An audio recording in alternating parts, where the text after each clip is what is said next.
no, this guy didn't commit suicide. Plenty of evidence this pedophile is still alive today, actually. The body's switched out at the correctional facility. Another person entering his cell now that we see the video. Is he alive and well, living in Israel somewhere? Well, the body they found hanging in the cell was not Epstein at all, clear as day. That's pretty darn clear at this point, actually. And this morning, we now know that the noose that was used was also swapped out.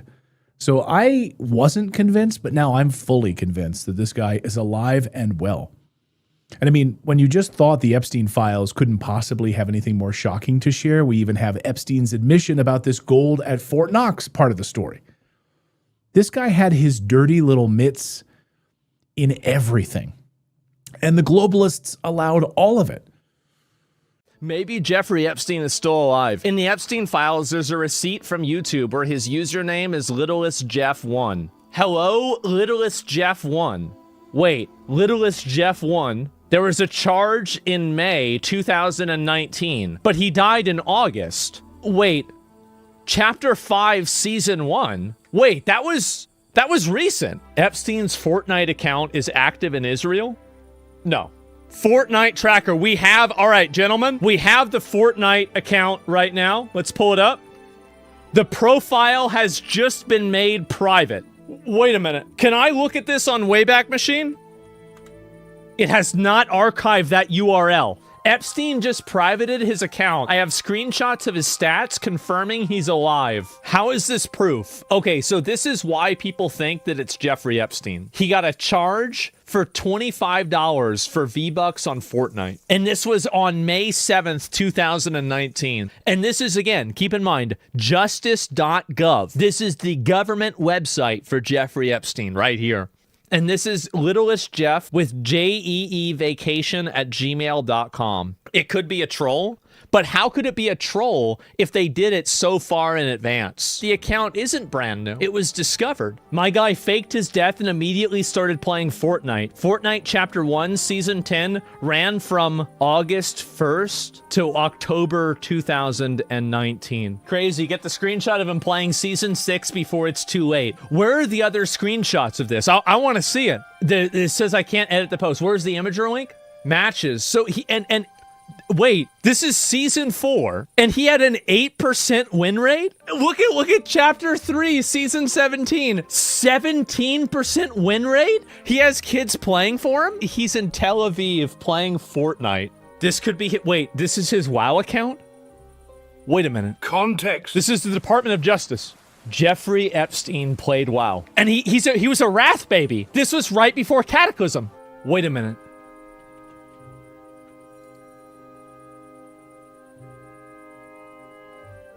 No. He was Horde? I knew it, guys. I knew it all along. He has heirlooms? Yes, he has heirlooms, which means that this is an alt. This is an alt character. This is Epstein, isn't it?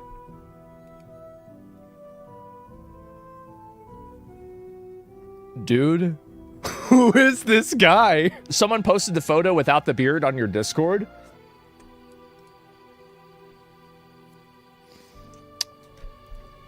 Guys, okay, I'm gonna save this photo though. So, which one is better? Okay, that's a better photo. And why does it not? What the fuck? Why is it not? Why is it doing this? Like, what the fuck? The fuck? The fuck? Guys, are they in? Yeah, I'm really confused here. What's going on with this? This woman exposed the real Bill Gates in just a few seconds. Bill Gates did not invent anything. The basic program was made by some mathematics professors in a college. The Office operating system was by a software engineer, and he bought it for $50,000. He's built the empire by creating patents on software. And the first WTO meeting in Singapore gave him tax concessions, which is why all the IT industry moved to India. The fact that Silicon Valley became India's Silicon Valley is because they could save $40 billion annually. It was an outsourcing of software, all for Bill Gates. And then he started to put some of his money into philanthropy. And everyone thinks, wow, he's such a generous man. He gives so much. Every place he gives to is his former future markets. We think we have what you need. That's a start. Now, we know that IBM has set up this place to compete head-on with Apple, and that you're gearing up to come out with a personal computer that will wipe them out. So we can get you an operating system. What kind of operating system? It's called DOS. This is amazing. Not just amazing, it's historic. It should be taught in all the history books. Bill Gates is the richest guy in the world because of what started in this room. But we didn't have anything. I mean, not a damn thing. We don't just want to sell it to you outright. We want to be able to license it to you. You want to retain ownership? Right. Well, the profits are in the computers themselves, not this software stuff. No big deal. Bill, why did you tell them we have an operating system? Come on. You said you knew a guy who we could buy an operating system from. I said I sort of know him. Sort of. You heard me. Don't tell me sort of. I just told IBM. So basically you're saying you want to buy my operating system? Yeah. Why? I don't know. We just think we might be able to, mess with it and resell it. Who to? We have a few customers, we're sort of talking to. Some of them don't really want it known what we're doing with them, so they made us sign a secrecy agreement. And you're offering us $50,000. dollars? So, you mute moron?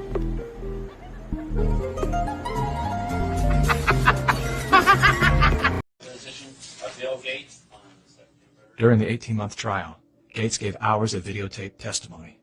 What were the non-Microsoft browsers that you were concerned about in January of 1996? That month. Yes, sir. And what about it? What non-Microsoft browsers were you concerned about in January of 1996? I don't know what you mean concerned. What is it about the word concern that you don't understand?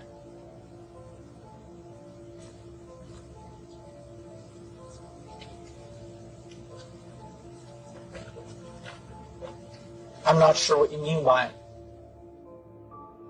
The Justice Department has charged Microsoft with engaging in anti-competitive and exclusionary practices designed to maintain its monopoly in personal computer operating systems.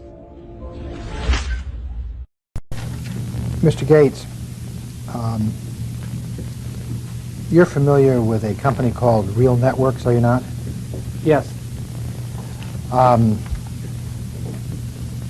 Did you ever have any discussions with any representative of Real Networks concerning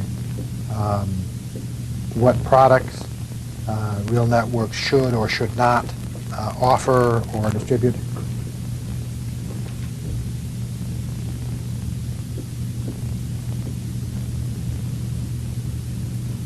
No. Microsoft signed 2 contracts with Real Networks. Did it not, sir? I have no idea. I thought it was one. Real Networks was previously called Progressive Networks, correct, sir? Right. In the contract or contracts, if there was more than one, between Microsoft and Real Networks, was there any restriction on what services Real Networks could provide to competitors of Microsoft? I've never looked at those contracts.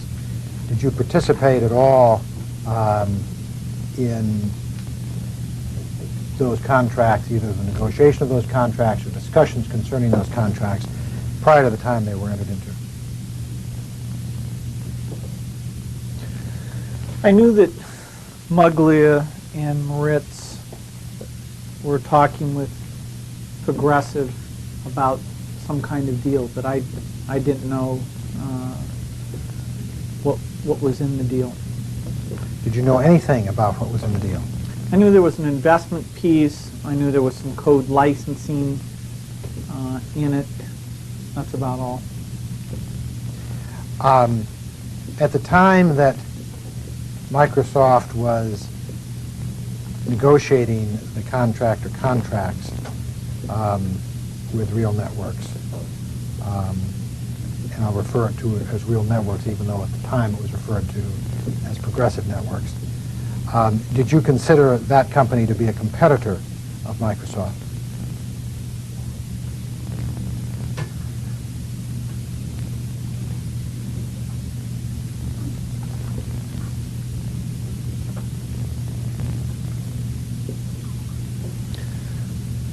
I think I was confused about what Real Networks, what their plans were, and therefore I wasn't sure if they were a competitor or not.